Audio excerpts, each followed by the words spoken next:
नमस्कार दोस्तों, मेरा नाम है विमल सिंह बालाजी। स्टडी अड्डा में आप सभी का स्वागत है। सीटेट जनवरी 2024 पेपर के लिए हम आपको प्रीवियस ईयर के पेपर करा रहे हैं 2023 के।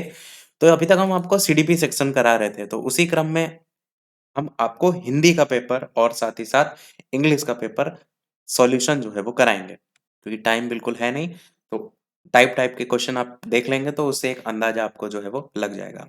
बात करते हैं पेपर आपका हुआ कब था, तो इसकी एग्जाम डेट है 6 फरवरी 2023 की। इसका सीडीपी सेक्शन ऑलरेडी हम करा चुके हैं। तो चलिए बढ़ते हैं हिंदी प्रश्नों की तरफ, जिसमें सबसे पहले आपका एक गद्यांश आता है। शॉर्ट में बस यहाँ पर पढ़ेंगे गद्यांश को, क्योंकि क्वेश्चन आपको गद्यांश के आधारित ही जो है वो स्टार्टिंग के पूछे गए। बस्तर में बहुत कुछ बदल रहा है, लेकिन यह जो बदल रहा है विकास के अर्थ में नहीं, बल्कि बस्तर की उन परंपराओं के संदर्भ में है जो अपना जीवन काल पूरा करके अब अपने अवसान की ओर अग्रसर जो है वो हो रही हैं। और जिस संदर्भ से संबंधित हैं वो बस्तर का सूर्य चंद्र का अनोखा लिपि शास्त्र है, वहाँ के आदिवासियों के पास इस तरीके से लिखा हुआ है। आगे देखेंगे सेकंड पैराग्राफ में, तो हम चकित रह जाते हैं कि सूर्य चंद्र पशु पक्षी और अपने काल की जीव जगत की अनोखी लिपि में अपने किसी पूर्वज की स्मृतियों को अपने शरीर पर धारण किए हुए हैं। तीसरे पैराग्राफ में देखेंगे तो जो सुगढ़ आकृतियां हैं, काष्ठ स्तंभ हैं, उन पर उकेरी जाती हैं, उसकी बात की गई है। और उसके बाद सीधे चलते हैं प्रश्नों पर। तो सबसे पहला प्रश्न है, गद्यांश पर बेस्ड है, क्योंकि गद्यांश में ही जो शब्दों का उपयोग किया जाता है ना, उन्हीं के जो प्रश्न है वो बन जाते हैं। जैसे विलोम शब्द से बन जाता है, या फिर समानार्थी से बन जाता है, तत्सम तत्सम तत्सम तद्भव से। यहाँ पर चंद्र शब्द आपसे पूछा गया है, तो चंद्र शब्द आपका कैसा है? तो आप कहेंगे ये आपका ऑप्शन, देखिए चंद्र है तो संस्कृत का है, यानी तत्सम शब्द आपका जो है वो हो जाएगा। इसके बारे में बात करते हैं, तो आपका चंद्र तत्सम शब्द है, इसका तद्भव शब्द चांद होगा। जो शब्द संस्कृत से निकल करके वैसे ही यूज होते हैं, हिंदी में यूज होते हैं, उनको तत्सम कहते हैं। अगला प्रश्न है आपका, अवसान का विलोम जो है वो इनमें से क्या होगा? तो अवसान का विलोम, ये शायद प्रश्न हमने आपसे जब सीडीपी सेक्शन इसका कराया था पूछा भी था, तो लगभग सभी ने आविर्भाव आंसर दिया था, जो कि इसका बिल्कुल सही है। अवसान का विलोम शब्द आविर्भाव होता है। बाकी शब्द जो दिए गए ऑप्शन में, इसमें अंत का जो विलोम है वो आदि का होता है, उत्थान का विलोम पतन होता है, समाप्ति का विलोम असमाप्ति होता है। सुगढ़ शब्द में पूछा गया है, सु जो है इनमें से क्या है, प्रत्यय, उपसर्ग, संज्ञा या सर्वनाम? तो आंसर यहाँ पर उपसर्ग जो है वो सही हो जाएगा। सुगढ़ शब्द में सु उपसर्ग जो है आपका लगा हुआ है। उपसर्ग क्या होता है? वे शब्दांश जो किसी शब्द के पहले लगकर एक नए शब्द का जो है वो निर्माण करते हैं। जैसे सुपसर्ग से बने हुए बाकी शब्द भी दिए गए हैं, स्वागत है, सुयस है आदि। चौथा प्रश्न आपका है, विघटन का पर्यायवाची इनमें से कौन सा नहीं है? तो विघटन का पर्यायवाची ध्वंस, छीड़ता, नाश, निर्माण। आंसर यहाँ पर निर्माण हो जाएगा।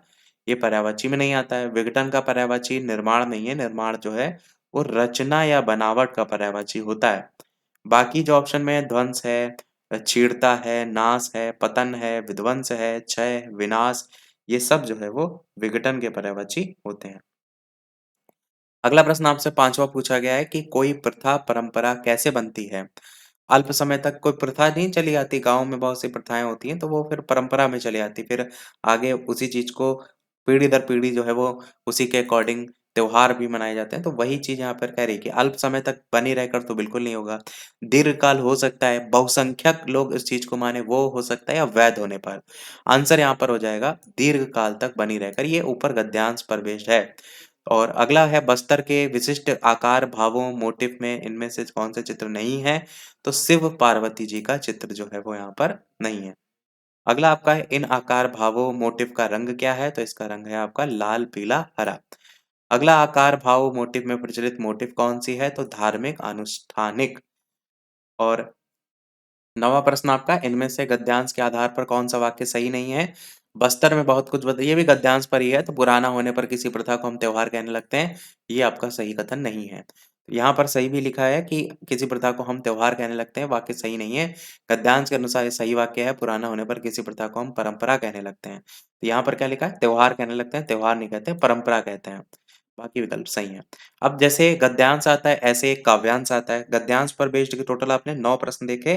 अब हम देखते हैं काव्यांश पर आधारित प्रश्न। तो काव्यांश क्या है? मैं बचा लेना चाहती हूँ जमीन का एक टुकड़ा, खालिस मिट्टी और नीचे दबे धरोहरों के साथ। उसमें शायद बची रह जाएगी बारिश की बूंदों की नमी, धूप की गर्माहट, कुछ चांदनी इसमें शायद बची रह जाएगी, चींटियों की चाबी और चिड़िया की चोंच से गिरा हुआ कोई दाना, बाँस का एक झुरमुट जिससे बाँसुरी की आवाज़ गूँजती होगी। तो खालिद शब्द का पर्यायवाची यहाँ पर पूछा गया है। आंसर की बात करते हैं तो विशुद्ध यहाँ पर जो है वो सही हो जाएगा। खालिद के और भी पर्यायवाची होते हैं, असली होता है, खरा होता है, अनमेल होता है, अमिश्र होता है, शुद्ध होता है। चाँदनी शब्द में कौन-सा प्रत्यय है? ई है कि बड़ी ई है कि नी है? नी तो बिल्कुल नहीं होगा, तो 3 ऑप्शन में से आंसर आपका ना में बड़ी की मात्रा चाँदनी जो आप देख रहे हैं, ये हो जाएगा। नी प्रत्यय से और भी बने हुए शब्द हैं, जैसे करनी है, चटनी है, कटनी है, मरनी है। अगला है कवियत्री क्या नहीं बचा लेना चाहती है? ज़मीन का एक टुकड़ा, धूप की गरमाहट, कुछ चाँदनी या विस्फोटक ध्वनियाँ, तो आंसर यहाँ पर डी वाला हो जाएगा विस्फोटक ध्वनियाँ। ऊपर काव्यांश के अकॉर्डिंग ये प्रश्न है। मैं बचा लेना चाहती हूँ ज़मीन का एक टुकड़ा पंक्ति से अभिव्यक्त जो है वो किस बात का है? तो यहाँ पर आंसर की बात करते हैं तो संस्कृति पर एक कटाक्ष है या आदम रिश्ते की छटपटाहट है, प्रकृति के चरण पर रोष है, तो आंसर यहाँ पर बी वाला सही होगा, प्रकृति और प्रकृति के आदम रिश्ते की छटपटाहट। अगला देखते हैं, प्रश्न नंबर 14 प्रस्तुत कविता के संदर्भ में किस धरोहर का उल्लेख इनमें नहीं है? कुछ चांदनी का या फिर धूप की गर्माहट, बारिश की बूंदों की कमी, चिड़ियों की चिड़चिड़ाहट, नहीं चिड़ियों की चहचहाहट। तो आंसर बिल्कुल डी वाला सही हो जाएगा, चिड़ियों की चहचहाहट जिसको हम कहेंगे धरोहर का उल्लेख नहीं है। अगला है कविता में बाँस के झुरमुट से बाँसुरी के संबंध का क्या आशय है? आंसर की बात करते हैं तो बाँसों में छिपी बाँसुरी की आदिम लय की खोज। अगला है इनमें से कौन-सा सिद्धांत राष्ट्रीय पाठ्यचर्या रूपरेखा। अब यहाँ से जो प्रश्न नंबर 16 है, 15 तक आपके प्रश्न आएँगे किसके? गद्यांश के और काव्यांश के या गद्यांश और पद्यांश के। उसके बाद 16 से लेकर के 30 तक आपको देखने को मिलेंगे पेडागॉजी बेस्ड क्वेश्चन। तो यहाँ से सारे क्वेश्चन आप समझने वाले हैं। इनमें से कौन-सा सिद्धांत है जो एनसीएफ 2005 के 5 निर्देशक सिद्धांतों में शामिल नहीं है? आपसे पूछा गया है। तो कौन-सा नहीं है? ज्ञान को विद्यालय के बाहर के जीवन से जोड़ना, बिल्कुल सही है। ये सुनिश्चित अच्छा प्रश्न में नहीं पूछा गया, ध्यान दीजिएगा। ये सुनिश्चित करना कि अधिगम रटंत अधिगम पर ना हो, तो ये भी सही है। पाठ्यचर्या को इस प्रकार से जो है वो समृद्ध करना कि वह बच्चों के समग्र विकास में मदद करे और पाठ्यपुस्तक केंद्रित जो है वो ना हो, सही है। और एक व्यावसायिक अध्यापक की भूमिका निभाना, तो आपको सी और डी में से कन्फ्यूज़न होगा, जिसमें सी वाला सही नहीं है एनसीएफ के अकॉर्डिंग, जिसमें लिखा है कि इस प्रकार से समृद्ध करना कि वो बच्चों के समग्र विकास में हद मदद करे, ये तो सही है। पर पाठ्य पुस्तक केंद्रित जो है वो केंद्रित ना हो, ये चीज़ शामिल नहीं है क्योंकि यहाँ पर जो है 5 निर्देशक सिद्धांतों की बात की गई थी, इस चीज़ को ध्यान दीजिएगा। तो सी वाला ऑप्शन यहाँ पर जो है इसमें नहीं आता है। अगला है भाषा की अंतर संबंधित व्यवस्थाओं में जो है वो क्या शामिल है? तो ध्वनि विज्ञान, वाक्य विन्यास या अर्थ विज्ञान या फिर आकृति विज्ञान, वाक्य विन्यास ऐसे करके ऑप्शन है। आंसर की बात करते हैं तो आंसर पहला ध्वनि विज्ञान और वाक्य विन्यास जो है वो सही होगा। भाषा के अंतर संबंधित व्यवस्थाओं में ध्वनि विज्ञान और वाक्य विन्यास जो है आपका आता है। अगला प्रश्न आपका है कि किसके द्वारा शिक्षार्थियों को व्यक्तिगत भूमिकाओं के आवंटन के बिना विशिष्ट संदर्भों में लक्ष्य भाषा के प्रयोग के अवसर दिए जाते हैं? अभिव्यक्ति, सिमुलेशन, रोल प्ले या प्रतियोगिता? तो पहला ही ऑप्शन यहाँ पर अभिव्यक्ति जो है वो बिल्कुल सही हो जाएगा। अभिव्यक्ति द्वारा शिक्षार्थियों को व्यक्तिगत भूमिकाओं के आवंटन के बिना विशिष्ट संदर्भों में लक्ष्य भाषा के प्रयोग के अवसर दिए जाते हैं। अगला कह रहा है बच्चे भाषा सीखने की क्षमता के साथ पैदा होते हैं। अगला है बच्चे भाषा सीखने की क्षमता के साथ पैदा होते हैं, ये किसका जो है वो विचार है। तो भाषा को लेकर के किसने कहा था? आंसर आपका हो जाएगा चॉम्स्की। इनके अनुसार कहा था बच्चे भाषा सीखने की क्षमता के साथ पैदा होते हैं। अगला प्रश्न है आपका मैंने चाट खाई और फिर मैंने हंसी। शर्मिला का यह भाषा प्रयोग मुख्यतः किस ओर संकेत करता है?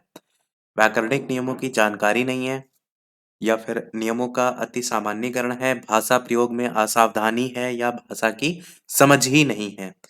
मैंने चाट खाई और मैंने हंसी की जगह मैं हंसी होता, यानी पहला ही ऑप्शन सही हो जाएगा, व्याकरणिक नियम की जानकारी जो है वो नहीं है। अगला है लिखित कार्य की जांच में बच्चों की सहायता लेने से क्या होता है? पहला कह रहा है केवल पठन, तो केवल शब्द से आप पहचान जाएंगे कि यहाँ पर निगेटिव टर्म है, तो ये तो आपका यहाँ पर ऑप्शन जो है वो नहीं होगा। दूसरा आपका कह रहा है कि बच्चे ज़्यादा गलतियाँ ढूँढना सीख जाते हैं। तो पहला ऑप्शन को में केवल को गोला भी बना देते हैं ताकि आपको समझ में आता रहे कि ये क्यों कटा है। दूसरा कह रहा है बच्चे ज़्यादा गलतियाँ ढूँढना सीख जाते हैं। लिखित कार्य की जाँच में बच्चों की सहायता लेने से क्या बच्चे ज़्यादा गलतियाँ ढूँढना सीख जाएँगे? बिल्कुल गलत है। बच्चों को दूसरे के हस्तलिखित सामग्री को पढ़ने का अवसर और अवलोकन क्षमता के विकास का अवसर मिलता है, ये बिल्कुल सही है। और बच्चे दूसरों के विचारों से परिचित होते हैं, ये भी कुछ हद तक सही है, पर सी वाला ज़्यादा ऑप्शन सही है। देखिए, लिखित कार्य की जाँच में बच्चों की सहायता लेने का मतलब समझते हैं? कि जब आपने देखा होगा कोई यूनिट टेस्ट टाइप के एग्ज़ाम आपके 9th लेवल, 8th लेवल ऐसे हो जो है वो होते हैं। तो उसमें क्या करते हैं, जो एग्ज़ाम कॉपियाँ होती हैं, वो खुद ना चेक करके टीचर क्या करता है, एक दूसरे बच्चे को दे देता है, कहता है कि अब खुद मार्किंग करें। तो उस तरीके की जो बात है वो यहाँ पर की गई है, कि लिखित कार्य की जाँच में बच्चों की ही आप हेल्प ले लें। तो बच्चे क्या करेंगे, दूसरे का जो लिखा हुआ सामग्री है उसको पढ़ने का अवसर उनको मिलेगा, अवलोकन क्षमता का विकास का भी अवसर उनको मिलेगा। वही चीज़ यहाँ पर कहा गया है। अगला कह रहा है लोकगीतों को भाषा की कक्षाओं में स्थान दिया जाना चाहिए, ऐसा क्यों है? लोकगीतों को बढ़ावा देना भाषा शिक्षण का मुख्य उद्देश्य है या लोकगीत गाए जा सकते हैं? केवल लोकगीत के माध्यम से ही पारंपरिक मूल्यों की शिक्षा दी जा सकती है, गलत हो जाएगा। इससे बच्चे संस्कृतिगत विशेषताओं से परिचित होते हैं। तो आप देखेंगे तो इन तीनों ऑप्शन में से लोकगीत गाए जा सकते हैं, ये तो बिल्कुल ही नहीं लग रहा है। ये ऑप्शन तो काट दीजिए। ए ऑप्शन कह रहा है कि बढ़ावा देने से भाषा शिक्षण का मुख्य उद्देश्य क्या केवल यही होता है लोकगीतों को बढ़ावा देना? ये भी नहीं होगा तो डी ऑप्शन ही होगा। क्यों? क्योंकि संस्कृतिगत जो विशेषताएँ हैं उससे बच्चे जो है वो परिचित हो जाते हैं। यही आपका जो है वो सही होगा। अगला कह रहा है पाठ पढ़कर बच्चों से प्रश्न बनवाने से क्या होगा? इस बात का पता चलता है कि बच्चे प्रश्नवाचक शब्दों से परिचित हैं या नहीं। पाठ पढ़ कर के बच्चों से ही कहा जाए कि आप बेटा क्वेश्चन बनाइए कि इसमें क्या-क्या क्वेश्चन बन सकते हैं। तो इससे ये पता चल जाएगा बच्चे प्रश्नवाचक शब्दों से परिचित हैं या नहीं, या शिक्षकों को ये जानने का अवसर मिलेगा कि बच्चों ने पाठ को कितनी गहराई से समझा है। कक्षा कार्य की अच्छी युक्ति ही इससे कंप्लीट हो जाती है। प्रश्न बनाने की आदत का विकास तो बिल्कुल भी नहीं होगा। अच्छी युक्ति भी नहीं कह सकते क्योंकि हम आंसर इस संदर्भ में देते हैं जिससे बच्चा कुछ सीख रहा हो। तो यहाँ तो कह रहा है कि भैया क्लास में वो काम एक होता है ना होमवर्क टाइप का वो कंप्लीट कर लिया बस काम खत्म, तो वो नहीं हमारा उद्देश्य है।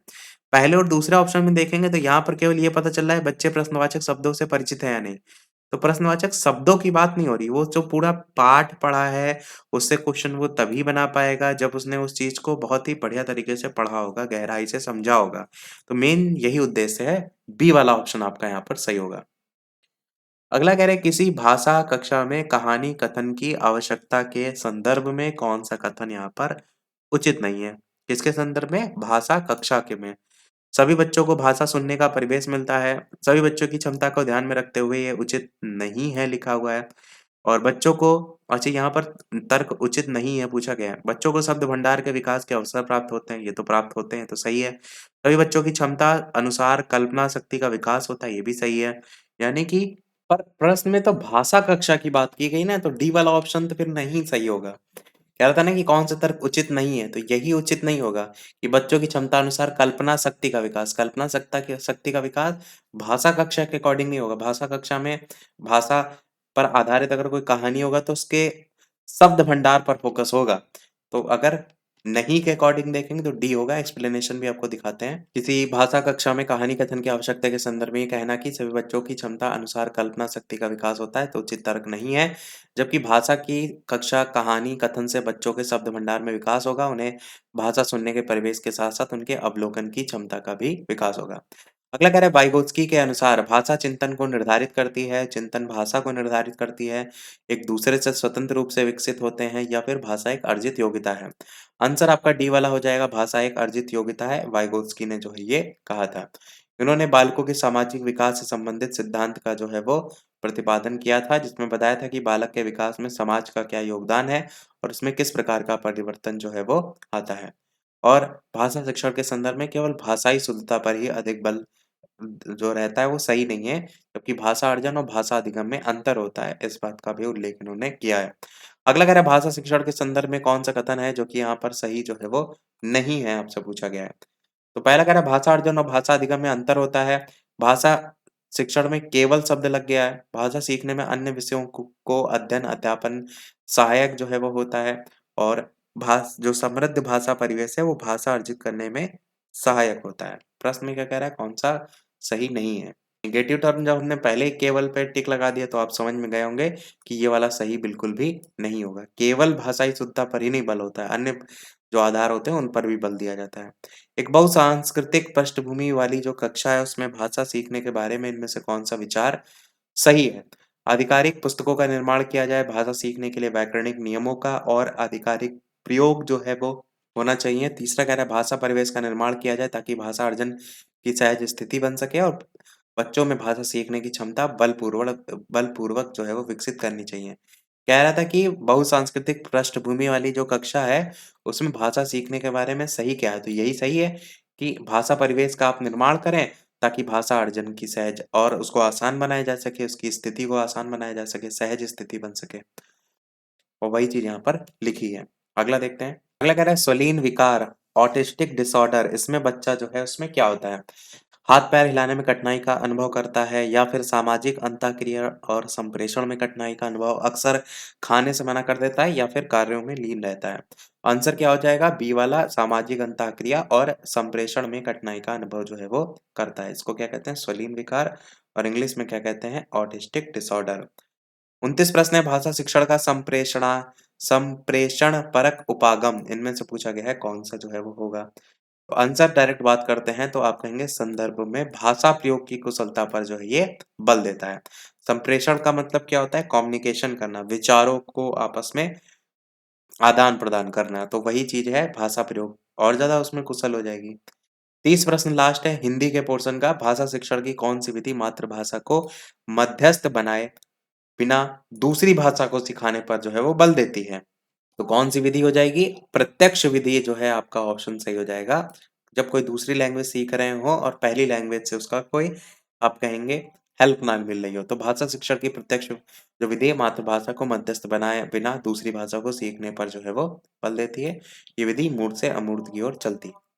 अब यहाँ से आपका जो पोर्शन स्टार्ट हो रहा है वो इंग्लिश का स्टार्ट हो रहा है। हमने स्टार्टिंग में बताया आपको कि हम इंग्लिश और हिंदी दोनों के प्रश्न जो है यहाँ पर करा रहे हैं। तो इंग्लिश के प्रश्न में भी पैसेज आता है I was born into a middle class Tamil family in the island town of Rameswaram in the erstwhile Madras state my father Jalaluddin had neither much formal education nor much wealth despite this disward देखिए एक चीज तो passage बिल्कुल भी कठिन नहीं है सीधे-सीधे समझ में आ रहा है कि मेरा जन्म मद्रास राज्य के एक द्वीपीय शहर रामेश्वरम में एक मध्यम वर्गीय तमिल परिवार में हुआ पिता का नाम जो है वो जैनुलब्दीन के पास ना तो अधिक औपचारिक शिक्षा थी, ना ही ज़्यादा संपत्ति थी। सारी जो कमियाँ थी उसके बावजूद ही possessed great innate wisdom and a true यानी कि उसके बाद भी एक महान आत्मा के रूप में जो है वो जाने जाते हैं, इतनी सारी कमियाँ होने के बाद। इसी प्रकार आगे सेकंड पॉइंट के तौर पर लिखा है कि he had an ideal helpmate in my mother कि मेरी माँ के रूप में उनका एक आदर्श के रूप में देखने को मिलता है। कहने का मतलब है कि कहानी बेस्ड ही है। अब हम डायरेक्ट इसमें प्रश्नों पर चलते हैं और प्रश्न के साथ-साथ ही जानते चलते हैं। Kalam says his father was not highly educated but he was तो वो कैसे थे? जनरस थे और वाइज़ थे। Kind and generous, generous and charitable, hard working वाला दिया नहीं गया है तो सी ऑप्शन ही होगा। अकॉर्डिंग टू द पैसेज आप कहेंगे जनरस एंड वाइज़ थे। अगला है the fact that Kalam's parents were large hearted can be evinced from the fact that प्रश्न में ये बात किया गया ना कि कलाम जी के जो माता-पिता थे बहुत ही जो है वो बड़े हृदय वाले थे और कहने का मतलब यही है कि इस बात का पता इन ऑप्शन में से किससे जो है वो पता चलता है। पहला था कि दे वर पॉपुलर इन रामेश्वरम कि रामेश्वरम में लोकप्रिय थे। दूसरा था कि उनसे प्रतिदिन बहुत से लोग मिलने जो है वो आते थे। तीसरा था कि प्रतिदिन वो भोजन के समय जो अजनबी थे उनका भी स्वागत करते थे, उन्हें खाना खिलाते थे। और चौथा कहता है उन ऑप्शन कि उन्हें कपड़े और दवाइयाँ जो है वो ज़रूरतमंद को लोगों को देते थे। कहने का मतलब है कि उनकी जो उदारता है, हृदय की उदारता उसके बारे में इनमें से किससे जो है वो पता चलता है ऑप्शन के अकॉर्डिंग। तो सी सही हो जाएगा। कि जो कि कह रहा था कि प्रतिदिन भोजन के समय अजनबियों का स्वागत वगैरह करते थे और उन्हें खाना खिलाते थे। अगला है आपका प्रश्न Kalam mention that his mother lineage was more distinguished this means that तो जो डॉक्टर एपीजे अब्दुल कलाम थे उनका कहना यह था कि जो उनकी माँ का वंश था वो ज्यादा प्रतिष्ठित था तो उसका कारण क्या था वही यहाँ पर पूछा गया था इसका मतलब क्या निकलता है कि she had a better family background than his father, यानी उनकी जो माता थी उनकी पारिवारिक पृष्ठभूमि उनके पिता से ज़्यादा बेहतर थी, या फिर she was better looking than his father, वो मतलब अपने पिता से बेहतर दिखती थी, या फिर आपका वह अपने पिता से बहुत ज़्यादा अधिक शिक्षित थीं, या चौथा आपका ऑप्शन है कि समाज में उनकी तुलना में उनका अधिक सम्मान जो है वो होता था। She was more respected in society than his father, मतलब फादर के कंपैरिज़न में। तो कौन-सा सही हो जाएगा? पहला ऑप्शन सही हो जाएगा, she had a better family background than his father. अब कोई प्रतिष्ठित वही होता है कि जिसका बैकग्राउंड फैमिली बैकग्राउंड बढ़िया होता है, तो भाई ज़ाहिर-सी बात है फिर उस हिसाब से वो अमीर हो जाता है। तो ये सब पैसेज पर बेस्ड है। अगला है द फ्रेज़, मैं तो केवल आपको यहाँ पर समझाने का प्रयास कर रहा हूँ कि आप कैसे प्रश्न में समझेंगे और कैसे जो है वो ऑप्शन तक जो है वो, यानी ऑप्शन के आंसर तक जो है वो पहुँचेंगे। अगला है आपका द फ्रेज़, आपसे पूछा गया है इसका मतलब जो है वो क्या है? तो जब कोई व्यक्ति एक एवरेज लुक का होता है उसको हम कहते हैं अनडिस्टिंग्विश्ड। इस तरीके से अलग-अलग तोड़कर बोल देंगे तो समझ में आ जाएगा। और वही यहाँ पर लिखा है average look which means they are not ugly by any means but also not stunning to look at और नथिंग स्पेशल। अगला देखते हैं। From the passage we can infer that Kalam father was very strict, थे serious and, उनकी मतलब विशेषता के संदर्भ में पूछा गया तो डायरेक्ट आंसर की बात करें, very simple and avoided luxurious and comforts, मतलब जो बहुत ज़्यादा लग्ज़रियस लाइफ़ होती है, वो नहीं उनको पसंद थी। अगला है we know that Kalam's had a happy childhood from the fact that, तो उसका क्या कारण था? तो उसका कारण था his childhood was secure both materially and emotionally. तो यही जो है वो कारण था ताकि वो खुश रहते थे। अगला है आपका Rameswaram is a famous as a place of pilgrimage for the Hindus, the underlined word is an example of a या an preposition, adjective, adverb, noun. तो फेमस के बारे में पूछा गया है, तो एडजेक्टिव है, विशेषता की बात जब करते हैं तो यही आपका जो है यहाँ पर सही होगा। यहाँ देखेंगे तो एडजेक्टिव नीचे लिखा भी हुआ है। अगला है the word sharp as used in this text means, तो इसका मतलब पूछा गया है। आंसर की बात करते हैं तो आपका बी वाला जो है वो सही हो जाएगा। और इसमें ये भी बताया गया कि इसके बारे में बताया गया है because he told about rice, aromatic sambar, homemade pickles and fresh coconut chutney. अगला भी यहाँ पर पैसेज एक और देखने को मिलता है, 2 पैसेज देखने को मिलते हैं। इसमें भी पैसेज जो आया था इन जनवरी 2018 करके आया था। I was travelling from Brooklyn to New Jersey. I have 2 little children and a busy consulting business as a quiet train ride felt like mini vacation, yet I found myself spending that precious time scrolling through my social media feeds. One day I put down my phone and started writing thank you note to people who had contributed to fundraiser I had organized recently। और आगे भी point 2 के तौर पर passage लिखा है when I got off the train that day I was. इसी प्रकार पॉइंट 3 के तौर पर भी आगे लिखा हुआ है। तो हम पूरा-पूरा पढ़ नहीं रहे हैं, आपको केवल दिखाई दे रहे हैं, आप चाहें तो वीडियो को रोक कर पढ़ सकते हैं, हम डायरेक्ट बात करेंगे प्रश्नों की।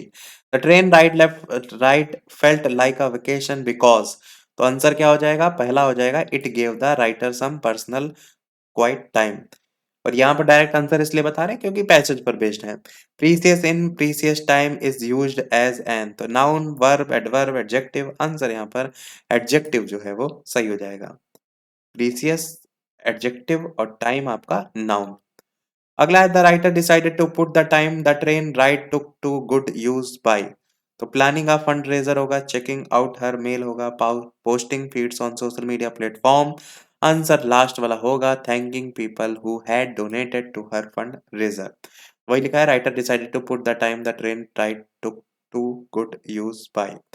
अगला आपका है writing notes made the writer feel, तो सुपीरियर, इगोइस्टिक या हैप्पी या ब्यूटीफुल। तो हैप्पी आपका वहां पर जो है वो सही हो जाएगा। अगला है the writer says one day for every day of the year so far because she had written them, तो आपका आंसर यहाँ पर फॉर 31 डेज हो जाएगा। 14 प्रश्न है the writer did not find it difficult to continue writing her notes because, because आप कहेंगे she had no dearth of people to thank in her life.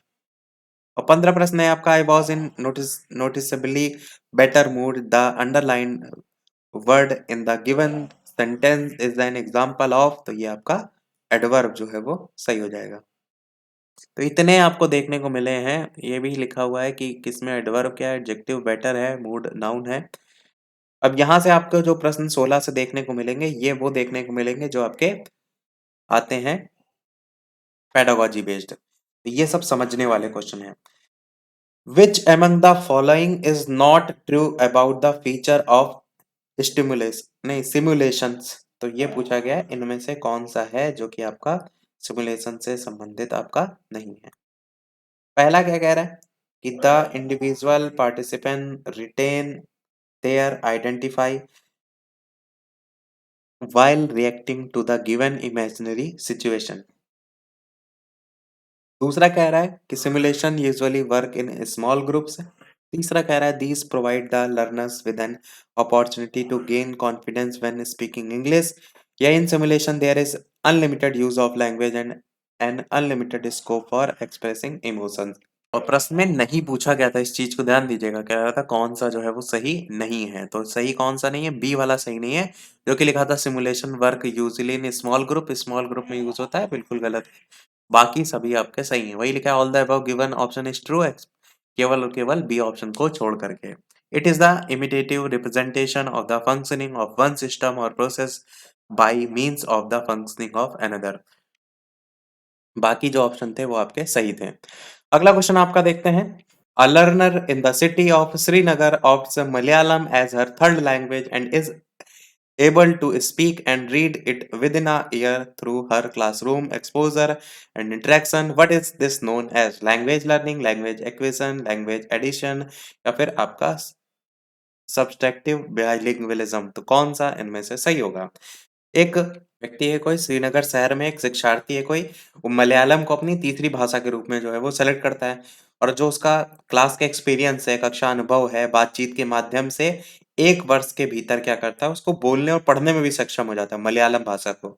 तो वो पूछा गया है कि वो किस नाम से जाना जाएगा? पहला कह रहा है भाषा सीखने के नाम से जाना जाएगा, दूसरा कह रहा है भाषा का अधिग्रहण करना, उससे जाना जाएगा, और तीसरा कह रहा है भाषा को जोड़ना, या फिर चौथा कह रहा है आपका कि द्विभाषावाद के रूप में जाना जाएगा।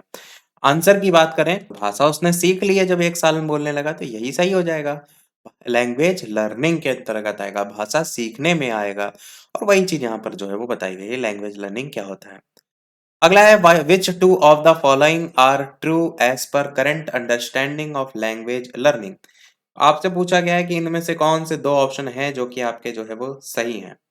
सबसे पहला कह रहा है कि जो एरर्स होती हैं और लर्निंग एरियाज मतलब त्रुटियां जो होती हैं वो सीखने के क्षेत्र में ही आती हैं। दूसरा कह रहा है त्रुटियां भाषा सीखने में बाधा डालती हैं। देखा, एरर्स हैम्पर लैंग्वेज लर्निंग।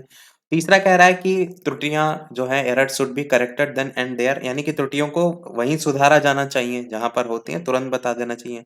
और चौथा कह रहा है errors are feedback for the teacher. जो त्रुटियां होती हैं वो शिक्षक के लिए भी एक फीडबैक का काम करती हैं कि उससे क्या सीखने को मिल रहा है, आगे क्या सुधार किया जाए। तो वही पूछ रहा है कि कौन सी यहाँ पर 2 लाइनें सही हैं। तो पहला तो बिल्कुल सही था कि एरर्स आर लर्निंग एरियाज, मतलब जो त्रुटियां होती हैं वो सीखने के क्षेत्र में तो होती हैं। जब आप कोई चीज़ सीखते हैं, त्रुटियां तो स्वाभाविक सी बात है।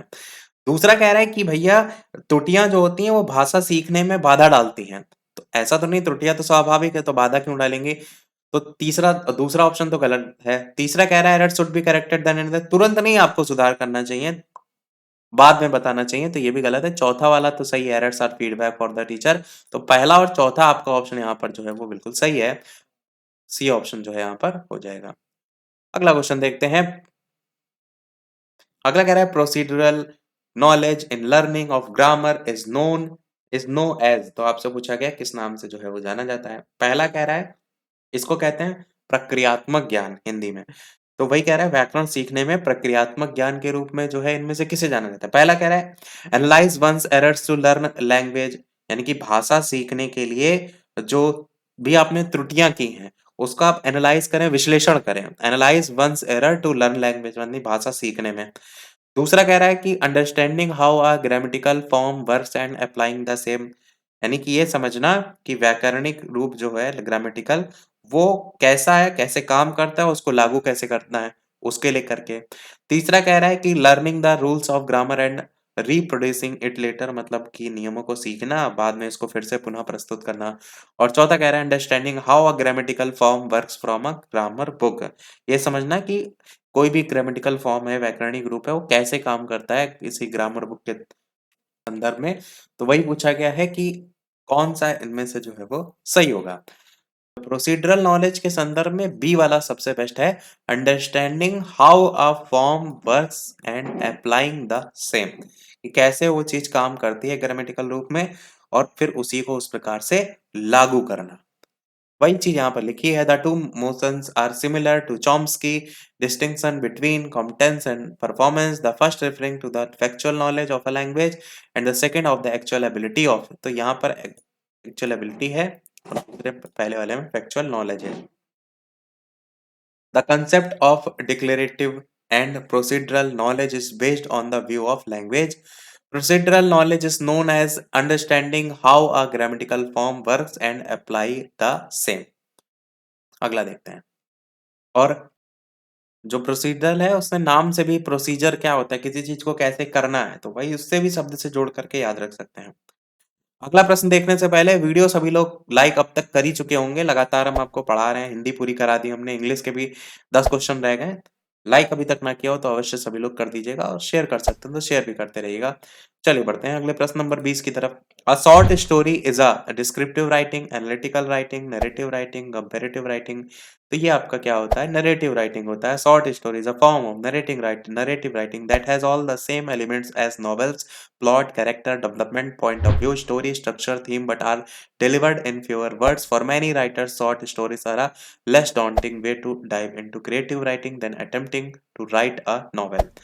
तो कहने का मतलब वही है, बहुत से लेखक कहते हैं ना जो उपन्यास वगैरह लिखते हैं वो लघु कहानियों के तौर में फिर उस चीज को ढाल देते हैं, तो वही चीज को लेकर के लास्ट की लाइनों में बात की गई है। 21 प्रश्न देखते हैं। 21 प्रश्न है, multilingualism as a strategy in a language और कंटेंट क्लासरूम इज। अच्छा, इसको लेकर के जो है आपका एनईपी 2020 में भी बात की गई, जिसको हम कहते हैं बहुभाषी या बहुभाषावाद।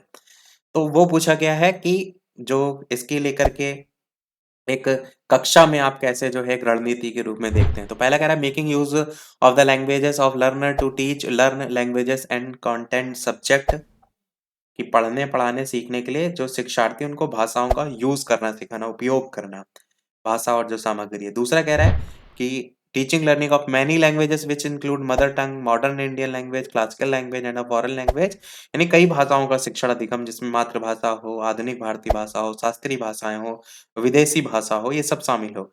तीसरा कह रहा है, मतलब कहने का मतलब समझ रहे हैं, प्रश्न में ये कह रहे हैं कि इसमें क्या-क्या आ जाता है। तो ये पहले पॉइंट में आपने देखा, दूसरे में यह देखा, तीसरे में teaching learning of as many language as possible, कि जितनी भाषाएँ आप पढ़ा पाएँ सब की सब। तो चौथा कह रहा है learning the mother tongue both as a language as a medium, यानी कि चौथा ऑप्शन भी बिल्कुल नहीं होगा। तो पहला ही ऑप्शन पढ़ने में समझ में आ रहा है कि भैया making use of the language of learner to teach learn languages and content subject, यही आपका जो है वो सही होगा। इसी को ही डिफाइन भी यहाँ पर किया गया है। अगला कह रहा है learner undergo the various stages of writing, what is the approach to writing known as।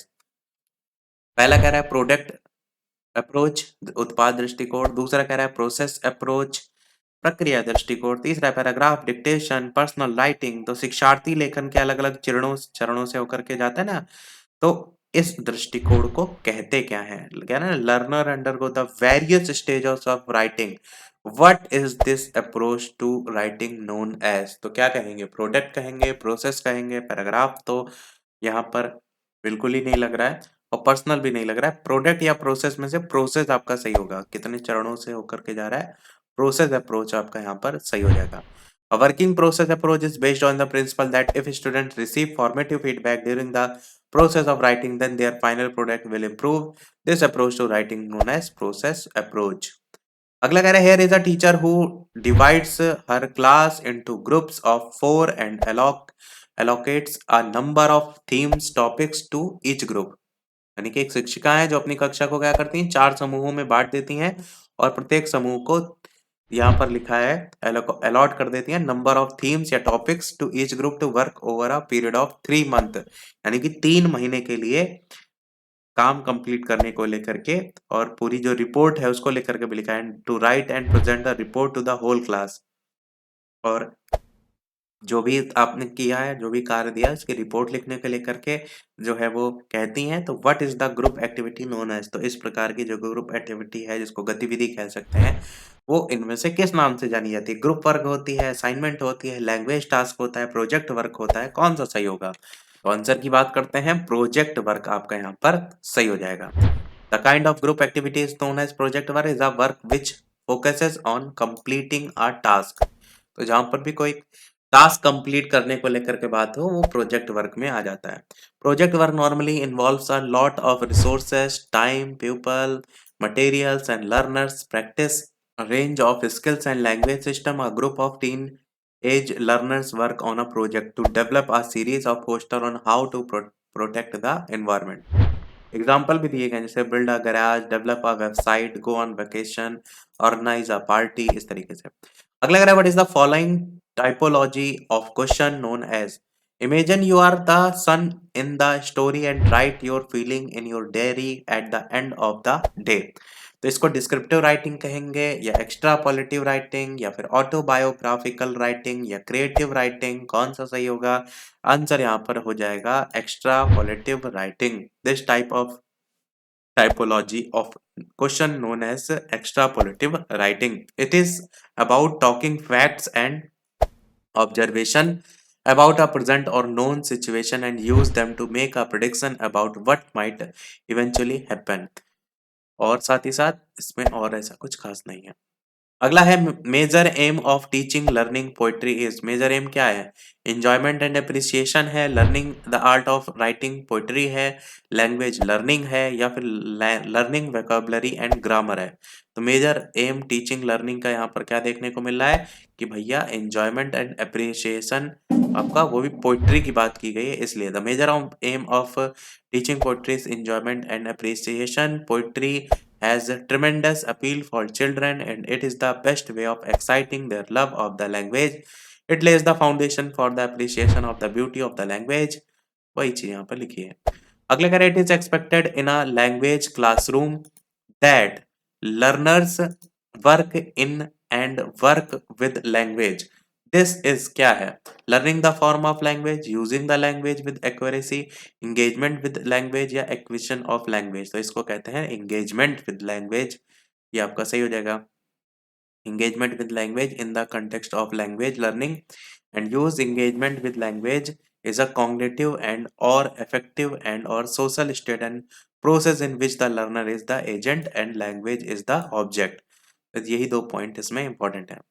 अगला कह रहा है an authentic text is a text narrative written by text book authors या an original of the text from context. Authentic text क्या होता है? तीसरा कह रहा है completely modified and contrived text from the original writing या a story and picture drawn by learner as part of their assignment। assignment बिल्कुल नहीं होगा, ये भी नहीं होगा, यानी जो बी ऑप्शन था यही आपका सही होगा। And original of the text from context, ये हो जाएगा आपका ऑथेंटिक टेक्स्ट। अगला प्रश्न है आपका बेसिक इंटरपर्सनल, ऊपर वाला आंसर बी हो जाएगा, ये यहाँ पर एक्सप्लेनेशन भी जो है वो पढ़ सकते हैं। अगला प्रश्न आपका basic interpersonal communicative skills refers to, तो ये किस में आती हैं? डायरेक्ट आंसर की बात करते हैं, सी हो जाएगा language needed for here and now communication. ये आती हैं बेसिक इंटरपर्सनल कम्युनिकेटिव स्किल्स। अगला प्रश्न है 29, language assessment is oriented to measure the achievement of learner, find the place of the learner in their class, measure their overall और summative achievement, या measure the language proficiency of learner. Language assessment का क्या काम देखने को मिलता है? आप कहेंगे मेजर करना आपका the language proficiency of learner. Language oriented assessment is a systematic approach to language learning that uses formal and informal assessment to help teachers and learners to plan learning more effectively, measure progress करना, identify areas करना जहाँ पर improvement की आवश्यकता है, ये सारी चीजें। लास्ट क्वेश्चन 30 देखते हैं, इसके बाद एक क्वेश्चन पूछेंगे हम आपसे भी। अच्छा, जिन्होंने संस्कृत लिया वो संस्कृत की अलग से प्रैक्टिस कर लीजिएगा, क्योंकि हम इंग्लिश ही करा रहे हैं अभी। What is content oriented language inputs? Inputs which focus on how language is used, vocabulary, pronunciation, grammar, etc. presentation of the input and its processes, या फिर language inputs which focus on information। तो सामग्री उन्मुख भाषा input जो है content oriented language input आपका किसमें आता है? ये आता है language inputs which focus on information. वही चीज़ यहाँ पर लिखी है input focus on information precisely competencies to enhance in using the language linguistic competence guidance from the teacher and another source on vocabulary pronunciation and grammar। अब एक प्रश्न आपके लिए भी जिसका आंसर वीडियो के मेन कमेंट में बताइएगा। ये जो पेपर है आपका ये 3 जनवरी 2023 का है शायद। तो इसमें इसके सीडीपी सेक्शन करा चुके हैं। ठीक है, हिंदी पोर्शन से क्वेश्चन है ये। हिंदी में आया हुआ है क्वेश्चन है, आर्मी विधि और किस नाम से जानी जाती है? श्रव्य, भाषिक विधि या फिर प्रत्यक्ष विधि, परामर्श कोश या समग्र भौतिक प्रतिक्रिया। इन चारों में से कौन सा सही होगा? अपना आंसर वीडियो के मेन कमेंट में टाइप करके बताइएगा। कोई प्रश्न हो, कोई सुझाव हो तो वो भी अवश्य बताइएगा। आज के वीडियो में इतना ही रखते हैं और मिलते हैं अगले वीडियो में कुछ नए प्रश्नों के साथ, नए टॉपिक के साथ। तब तक के लिए सभी को नमस्कार, जय हिंद।